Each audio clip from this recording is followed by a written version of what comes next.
টাকা দেখেন মিয়ানমারের কয়েক বছর আগের কথা, ছোট ছোট বাচ্চাগুলোকে মারকুল থেকে কেড়ে কেড়ে টুকরা টুকরা করে জমিনে ফেলে দিল।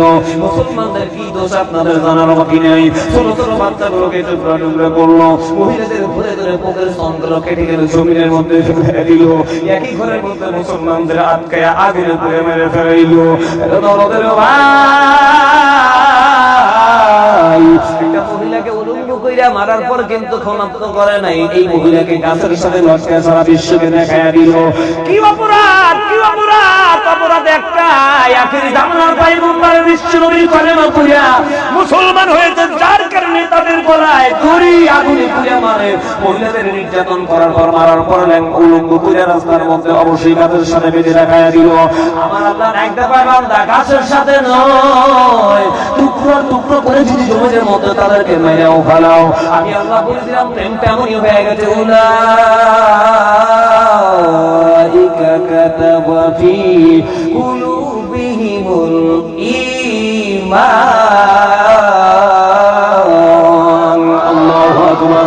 আল্লাহ কয় তাদের মধ্যে ইমান আমি আল্লাহ দিয়েছি, ইমান দৃঢ় করে দিলাম, হাঁটি করে দিলাম, মজবুত করে দিলাম। খোদার কসম করে বললাম এই ইমান কখনো দুর্বল হবে না।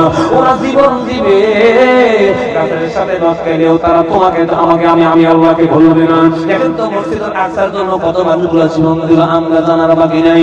কি জন্য তারা জীবন দিল? উলাইকা হিজবুল্লাহর দলের জন্য।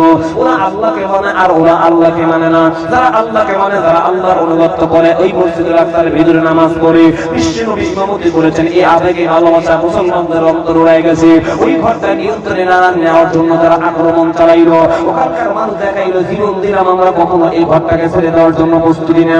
হায় হায়, কত মানুষগুলো মরে গেল। দিনের বেলা রাত্রি বেলায় ঘুমের মধ্যে অবস্থান করছেন, কত মানুষগুলোর ঘরের উপরে বোমা ফলাইয়া দুনিয়ার থেকে ছেড়ে বিদায় করে দিল। পাথরের নিচে দিল সন্তানগুলো পড়ে। কিছু কিছু সন্তান বেঁচেও ছিল, ও তাকায় রাখতে পারে আব্বু এখনো বিপুরি নাই। কি সুন্দর করে পাথরের নিচে তাকায় দেখা দেখে।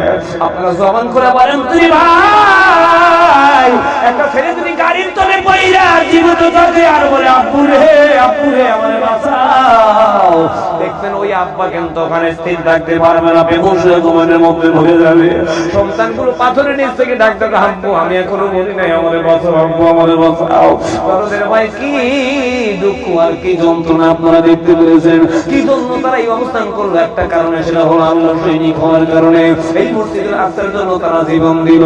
একটা মানুষ টাকা দেখতেন না, মিষ্টি বিতরণ করতে জিজ্ঞেস করা হলো ভাইজান কেন মিষ্টি বিতরণ করেন? ভাই জানেন না মসজিদুল আকসা হলো আল্লাহর ঘর। এই ঘরের জন্য জিহাদ করে করে আমার সঙ্গে আমার ফ্যামিলি থেকে সবগুলো মানুষ দুনিয়া থেকে চুরি বিদায় হয়ে চলে গেছে। আমার স্ত্রী নাই, আমার ছেলেও নাই, মেয়ে নাই, আমার বাপ নাই, ভাই নেই, মুশকিল একজনও বেঁচে নাই। আল্লাহর কসম করে বলি মসজিদুল আকসা হলো আল্লাহর ঘর। যেখানে আমার নবী ইমামতি করেছে, অবশ্যই নবী করার এরা ইমামতি করেছে, অনেক নামাজ পড়েছে আমার নবী। এরপরে সাহাবীরাও নামাজ পড়েছে এই ঘরের মধ্যে। এই ঘরের জন্য আমার নবীতে সব জীবন দিল। তবে সেই এই ঘরের জন্য যারা জীবন দিল তার জান্নাতের মালিক হয়ে গেছে। আমার ফ্যামিলিতে আমি একাই বেঁচে আছি, সবাই জান্নাতি হওয়ার কারণে আমি খুশি নিয়ে মিষ্টি বিতরণ করতে দিতে জোরে জোরে বলা যাবে কি মারহাবা। ওই আল্লাহর কাছে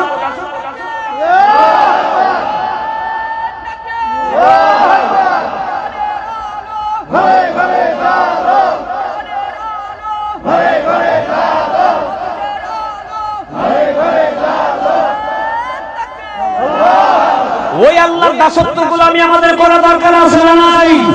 এক শ্রেণীর ভণ্ড বাংলাদেশের মধ্যে তরিকে দুনিয়া নিয়ে নবীকে মানে না, রাসূলকে মানে না, খাজা বাবা, দয়াল বাবা, কেবলা কামালেঙ্কা বাবা, বোস বাবা, দাড়ি বাবা, এগুলো আমি আপনাদের মাঝে না বললে চলবে না। কারণ আসল তরিকা যদি না, আখেরি জামানার পয়গম্বর বিশ্ব নবীকে মানা লাগবে। আর নবীকে যদি মানো তাহলেই আমার আল্লাহর কাছে আমাদের দাম বাড়বে, নইলে আমাদের আল্লাহর আদালতে কোনো দাম হবে না। এটা সিল্লা বলুন না ঠিক কিনা? এটা জিকির করেন লা ইলাহা ইল্লাল্লাহ, জোরে লা ইলাহা। এটা বাবুরে ভাই লা ইলাহা ইল্লাল্লাহ, লা ইলাহা। আওয়াজ দেন লা ইলাহা। মুসলমান ভাইরা আমার, তাহলে আসল তরিকার মধ্যে যদি আসি, নবীকে ভালোবাসা লাগবে কি লাগবে না? নবীর বিরুদ্ধে যারা কথা বলবে তাদের আমরা ছেড়ে দেব, জোরে কম ছেড়ে দেব। এগুলা বুঝাতে যদি যাই অনেক সময়ের দরকার হয়। বাংলাদেশের মধ্যে যারা রাসূলের বিরোধিতা করবে, আল্লাহর বিরোধিতা করবে, আমরা তাদের ছাড়বো না। কয়েকদিন আগে বাংলাদেশ থেকে হারামজাদা আজাদপুর বলছিল আমার নবী নাকি মিরাজে যায় নাই। ওই মিরাজে না যায় ওই দিবাগত রাত্রিতে তার চাচাতো বোন নিয়ে পরকে করতেছিলেন। একটু আওয়াজ আসলে জোরে বলুন না নাউযুবিল্লাহ। নবীর চরিত্রের মধ্যে আমার আল্লাহর একটা ভুল নাই, নবীর জীবনের মধ্যে একটা ভুল ছিল না। ওই নবীর চরিত্রের উপর যে আঘাত করলো, আমরা তারা মানুষ ভাবি না, তাদের মানুষ ভাবি না। আসাদুর যদি এই গ্রামে আসতো, আল্লাহর কসম করে বললাম আমরা ওর জিহ্বা কেটে কুত্তা দেখো, আমরা অবশ্যই প্রমাণ করে দিতাম আমরা নবীকে কত ভালোবাসি। একটু সিল্লাহ বলা যাবে কি ঠিক কিনা?